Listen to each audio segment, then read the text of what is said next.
The zipper won't stick. That's what you keep thinking as you stare at the bag. Later, you'll wonder why that was your first thought. Right now, you just need to drive. Tapatio night air sticks to your skin like wet polyester. Somewhere south of Guadalajara, diesel generators throb while you wonder how the zipper never gets stuck when it matters. Tonight, you're just the driver, the nobody who parks the pickup. But the smell already rewrites your lungs. In the months ahead, that scent will become your resume, your passport, your epitaph. You are about to enter the Jalisco Cartel's invisible ladder. 5 rungs that shine like knives in moonlight. Climb quietly. The plastic crunch beneath your boots is the only applause you'll ever hear. Level 1, the shoveler. They pick you because you own no funeral parlor, no paperwork, no questions. They call you Kaliza, limestone. Something disposable that still hardens. Your shift starts at 2 a.m. After the gunfire becomes an echo, you ride in the bed of a rusted Tacoma, knees knocking against lime sacks. No headlights. The driver uses thermal goggles confiscated from a Marine outpost. You learn the rule before the method. Dig 1 meter for a pistol job, 2 meters for a rifle, 3 if the chemist supervised the interrogation. Clay clings under your fingernails, mixing with blood until both look the same. By dawn, you've buried 6, but only counted 5. The missing man is your warning. Dig your own hole crooked, and you'll occupy it tomorrow. Privilege arrives in the form of a meal card. Tacos de carnitas at a safe house cantina. Meat so rich you pretend you don't taste the irony. Danger, meanwhile, taps your shoulder in the shape of a teenage hawk perched on a quad bike, testing if you'll flinch when he racks a Kalashnikov for fun. Moral cost is still abstract. A ghost you can outrun with another shovel stroke. Then, one night, the plastic sheet splits, and a face you sold textbooks to in high school stares back, mouth stitched wide by exit wounds. You hesitate. 5 seconds. The overseer marks your hesitation in a little notebook. Promotion follows punishment like vultures follow columns of smoke. 2 mornings later, the Tacoma doesn't take you to a field. It takes you to a garage. The smell hits first, bleach and motor oil. Then you see the tarp. Then the tools. Then you realize the shovel was your interview. New tools wait on a tarp. Bolt cutters, bone shears, a gray, refrigerated van with license plates that change by computer. You've been upgraded. You are no longer the shovel. You are the shovel's supervisor. And the earth is impatient. Level 2, the butcher's accountant. Concrete walls sweat inside the garage. LED tubes flicker 60 hertz of guilt. Your new boss, a woman they nickname the archivist, wears charcoal scrubs and speaks like a university registrar, except her files are femurs. She hands you a tablet encrypted by the architect, the cartel's ghost coder who lives in an air-gapped room lined with copper mesh. Your task: weigh, photograph, barcode whatever comes out of the vans, then feed the chunks into an industrial stainless grinder that once processed cattle in Querétaro. You log kilos of cement additive, knowing each kilo represents a debtor who looked sideways at the wrong plaza chief. Privileges grow. $400 weekly, a burn phone with 5 contacts, and the right to shower before leaving the garage. Danger escalates too. Rivals offer bounties for anyone who can draw the grinder's floor plan. One midnight, 3 cops kick open the rolling door, federales who didn't know the plaza tariff went up. The archivist slides you a Glock and whispers, decide which story writes itself. You shoot the youngest because his hands trembled like yours used to. Moral cost graduates from ache to apprenticeship. You begin budgeting ammo alongside pork shoulder bags so the grinder doesn't clog. Weeks blur into a rhythm until a courier delivers a cooler stamped with the Jalisco insignia, but addressed to a Sinaloa safe house. Territory armistice forbids cross-shipment. You smell trap, but the archivist insists. Traffic is traffic. Signatures are noise. You load the van, yet slip a GPS tile inside a tibia. 2 days later, drones level the Sinaloa depot. Headlines blame gas leak. and you realize you've become middle management in a language of indirect fire. The grinder jams that night on a wedding ring. While prying it free, you notice the gold aligns perfectly with the wedding band you still wear. Your wife thinks you work night security at a factory. You pocket the ring, feel its weight against your pulse, and understand there is no ledger for coincidence. The archivist studies your face, nods once, and texts someone. An hour before sunrise, a black Yukon delivers new coveralls stitched with plastic name tags that read, Biomed Solutions. You've been summoned up the chain, out of the garage, into the daylight, where nothing can be buried. Level 3, the Field Chemist. They fly you to a poppy-ringed ranch outside Tepatitlan by Healy No Marker. Blades whipping dust into your lungs. The compound's owner, El Condor, greets you wearing ostrich boots so polished they reflect the smoldering pits behind the barn. Your promotion kit, a fold-out lab the size of a shipping container. Fentanyl precursor from Shanghai mislabeled as B12, and a security detail ex-Guatemalan special forces who communicate by bird calls. Daily life smells like ether and old oranges. You cook 30 kilos of powder per batch, enough to eclipse a Midwestern county, while ranch hands hose blood off the courtyard every 4 hours. Testimony that product never waits. Privilege spikes. Your own casito with SAT TV, a monthly furlough in Puerto Vallarta under an assumed passport, and a bank drop in Macau you access via encrypted ledger. Danger metastasizes. U.S. drones prowl at 18,000 feet. Infrared sniffers hunting your 98 degrees Celsius reaction table. One dawn, a predator loses a hellfire through the container roof. You survive because you stepped out to puke from chemical burn. The Guatemalans drag 3 charred bodies, your apprentices, into the pit, and you realize mentorship here ends in vaporization. Moral cost becomes math. 50 grams equals 2,000 strangers, so you double purify. Stronger product means fewer hits means fewer bodies. The math almost makes sense.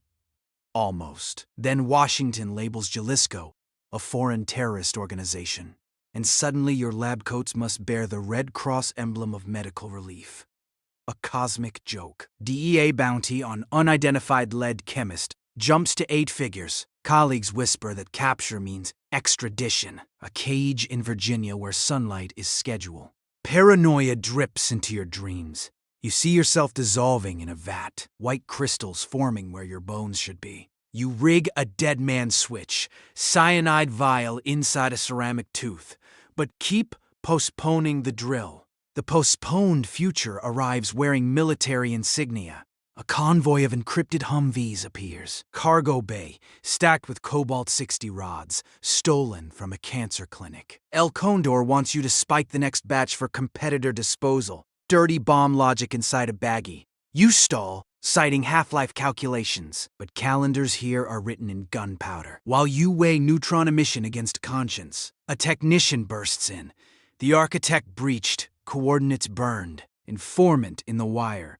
In the chaos, you grab your go bag, pocket the tooth, and crawl into the poppy field. Gunships rake the flowers crimson, not from bullets, but tracer illumination. You emerge at dawn on a dirt road, shoes dusted with petals and fentanyl. A scout on a dirt bike idles, offers a lift with a grin that says promotion or shallow grave. You climb on, pop the tooth, then think better and swallow the poison with a mouthful of opiate air. Bike revs, heading toward Guadalajara's neon where the next level allegedly handles political laundry instead of chemical. You feel the cyanide capsule scrape your throat like a secret password. Still intact. The road hums beneath, whispering. Cleaners who survive their own suicide earn the right to wash bigger stains. Level 4, the Diplomat of Dirt. You never reach the city. The scout delivers you to a hacienda outside Acatlan de Juarez, where marble fountains run red, not metaphor. Just rust from iron pipes that once irrigated agave. Inside, a woman known as the Envoy lounges in a bulletproof kimono, negotiating with a North Dakota congressman's aide and 2 Chinese fentanyl brokers over Zoom, projected onto a 200-inch screen. She flips you a lapel pin shaped like the Jalisco coat of arms but enameled in IRS green. Your role: translate threat into policy, sorrow into statistics. Daily life feels like threading a needle while riding a bull. Breakfast on the terrace with strawberries dipped in powdered money. Lunch in a bunker shredding documents that still drip seawater from a Pacific drop box. Privileges swell. Diplomatic passport under the alias Industrial Consultant, a Cayman account routed through a Catholic charity, and a body double chosen from Central Casting who practices your gait in a mirror lined with cocaine. Danger now wears suits, U.S. Treasury sanctions, Mexican congressional subpoenas, and cartel rivals who fund think tanks to expose you. One evening, the envoy orders you to Mexico City's Senate building. Envelopes stuffed with bearer bonds, and a single Polaroid of a senator's son hugging an escort who's 14. You slide the envelope across mahogany. The senator's hand trembles so violently, he knocks over the inkwell. Mission complete. Bill language softens. Foreign terrorist designation delayed. Moral cost ceases to be countable. You preside over a banquet where every course is someone's future, and you still feel hungry. Then, the architect resurfaces, half his face burned by drone splash, claiming he can launder names themselves through a darknet baptism. You fund his prototype, but he vanishes with the seed money and leaks your offshore ledgers to a blogger known only as Moth. Data detonates across screens, shell companies, numbers that trace back to graves you once dug. Washington froths, Mexico scrambles. Jalisco Command blames you for hubris. Overnight, your diplomatic shield evaporates. Interpol flashes crimson on every airport wall. You hide in a monasterial safe flat in Guanajuato. No windows. Food slid through a slit like a medieval penitent. Guards outside wear hoods, so they can't identify you if captured. A mutual death pact. Days blur into Gregorian chants and burner phone static. You taste metal in the water. Wonder if the cyanide finally leached from that unused tooth. On the 12th night, power cuts.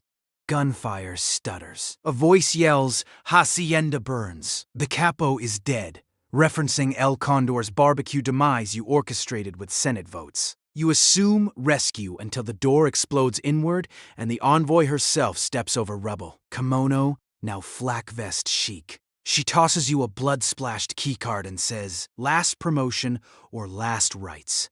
Your choice." The elevator drops, no buttons, no light. Just descent into silver old enough to remember Spanish crowns. The jet waits. The placard reads, "Custodian of silence." Your tooth cracks against your tongue. The cyanide finally tastes like a decision. You board, engines howl. And you feel the cyanide tooth finally crack under your tongue as the plane tilts toward the Gulf, uncertain whether gravity or redemption will reach you first. Level 5, Custodian of Silence. The jet lands on a floating barge 200 nautical miles east of Veracruz, a rusting city of containers welded to an oil platform spine. This is the Mausoleum, Jalisco's final archive, run by a man nobody sees, voice only, filtered through stadium reverb, codename librarian. Your job, curate the last copies of every confession, every bribe video, every autopsy reel, then erase them when geopolitical calculus demands. Daily life is fluorescent twilight, recycled air tinged with formaldehyde and sea brine. You dwell among humming servers cooled by wave spray, cataloging atrocities in 8K so future stakeholders can delete them in one keystroke. Privilege peaks, unlimited morphine tabs, a suite with porthole views of storms that could swallow faith, and a button labeled Release All that only responds to your thumbprint. Ultimate leverage. Danger, though, has become existential. U.S. Navy subs ping the hull weekly. Chinese hackers offer fortunes for the master drives. The librarian hints your replacement waits in a hyperbaric chamber, sedated, to prevent dreams of mutiny. Moral cost achieves perfect symmetry. You preserve proof so that one day denial can reign, thereby erasing the very reason you existed. You watch a loop of the first grave you ever dug, pixelated but unmistakably yours, and realize you are curator of your own ghost. Weeks elongate into Mercury. You start talking to the servers. They reply in fanware codes you swear form your childhood nickname. One dusk, a hurricane charts a direct hit. Power fails. Emergency batteries bleed red. And the librarian issues final protocol. Sink the barge. Scrub the world of footprints. You initiate flood doors, feeling the platform groan like an old saint. As seawater sluices into the server room, you face choice. Upload everything to a public satellite burst, or let the abyss finish the story. Your thumb hovers, trembling like that senator's hand. In the rising water you see reflections. The shovel, the grinder, the powder, the envelope, the cyanide you never used. The wave kisses your chin. Circuits spark like fireflies. You decide the only history left belongs to rust and salt. You press nothing, letting silence inherit the Jungju.